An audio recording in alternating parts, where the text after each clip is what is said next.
KNR భక్తి channel కి స్వాగతం.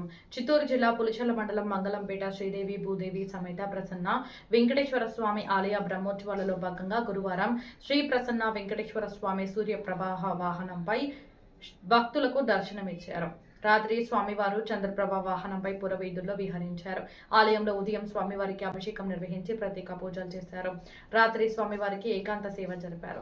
ఆలయ ప్రధాన అర్చకులు శేషాద్రి ఆచార్యులు పూజా కార్యక్రమాలు నిర్వహించారు. పెద్ద ఎత్తున భక్తులు స్వామివారి సేవలో పాల్గొని దర్శించుకున్నారు. శ్రీ ప్రసన్న వెంకటేశ్వర స్వామి బ్రహ్మోత్సవాల సందర్భంగా మంగళంపేట ఆధ్యాత్మిక శోభను సంతరించుకుంది.